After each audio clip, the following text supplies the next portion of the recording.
Mootummaan galma badhaadhina maatii milkeessuuf carraa hojii ogummaan durfamuuf xiyyeeffannoo kennee hojjechaa jira jedhan hoogganaan biiroo carraa hojii uumuu fi ogummaa Oromiyaa Injiinar Eebbaa Garbaa. Biirichi intarpiraayizoota 1,195 kaapitaala qarshii biliyoona 3.7 ol galmeessisan gara guddattuu giddu galeessatti ceesiseef sirna beekamtii taasiseef. Sirni beekamtii fi ce'umsa intarpiraayizootaa gara guddattuu giddu galeessatti marsaa 16ffaaf sadarkaa naannootti gaggeeffame kun mata duree ce'umsa intarpiraayizootaa ol ka'iinsa biyyaaf jedhuun bakka keessummoonni sadarkaa adda addaa argamanitti kan gaggeeffame. Kantiibaan Ixaanaa fi qindeessaan damee dinagdee magaalaa Adaamaa Dr. Maatiyus Sabbooqaa ergaa dabarsaniin magaalli Adaamaa kallattii mootummaan badhaadhina maatii dhugoomsuuf xiyyeeffannoo kennee hojjechaa jiruun magaalichi galma mootummaa cimaa uumuu kalaqaa fi teeknooloojii jajjabeessuuf itti quufinsa uummataaf hojjechaa jiraachuu kaasan. Magaalli Adaamaa kallattii mootummaan naannoo Oromiyaa badhaadhina hunda galeessa milkeessuudhaaf qabatee hojjechaa jiruun galmoota gurguddoo 4 milkeessuudhaaf xiyyeeffannoo guddaa kennuudhaan hojiiwwan gurguddaa adda addaa hojjechaa jirra. Keessattuu galmi akka waliigalaatti qabanne arfan keessaa galminni jalqabaa mootummaa magaalomsuu yookiin mootummaadhaa wajjin dijitaalessuu mootummaa wajjin wal qabatu yoo ta'u, galma kana milkeessuudhaaf tajaajilli mootummaa kenninu si'ataa fi qaqqabamaa akka ta'u akkasumas uummata keenya biratti itti quufinsa akka qabaatuuf hojiiwwan gurguddaa tajaajila iddoo tokkotti hojjetaman kennaa jirra. Hoogganaan biiroo carraa hojii uumuu fi ogummaa Oromiyaa Injiinar Eebbaa Garbaa akka jedhanitti mootummaan galma badhaadhinaa milkeessuuf carraa hojii ogummaan durfamuuf itti quufinsa qabu uumuuf dinagdee damdaneessa badhaadhina maatii milkeessan gochuuf xiyyeeffannoon hojjechaa jira jedhan.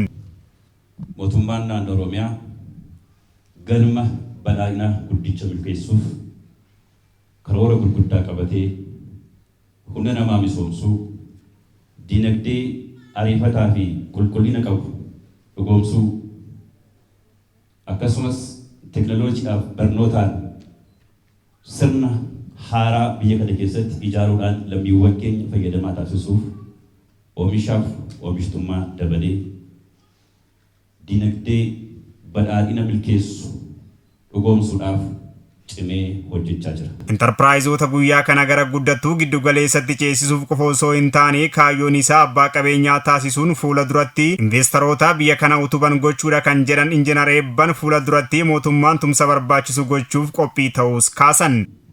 Ulaagaa guuttanii asitti argamuun ce'uun qofti galma miti. Ammallee fuuldurri keessan waan guddaa jira.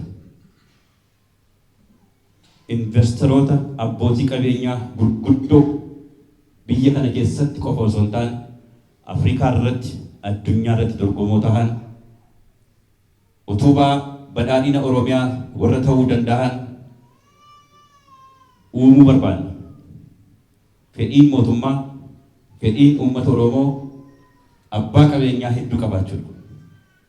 Kanaaf immoo bu'uura kan ta'uu danda'u intarpiraayizoota akka keessanii kana. Mootummaan keenya ammas carraa investimentii keessa galuudhaan akkuma enterprise-dhaan milkooftan investimentiinis akka milkooftan haala mijeessee jira.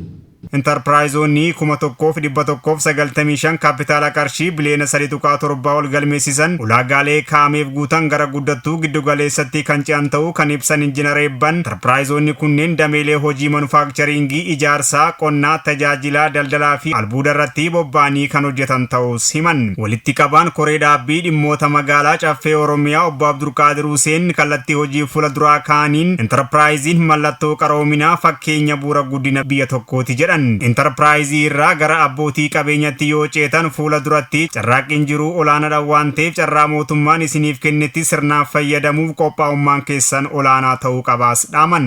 Intarpiraayizii jechuun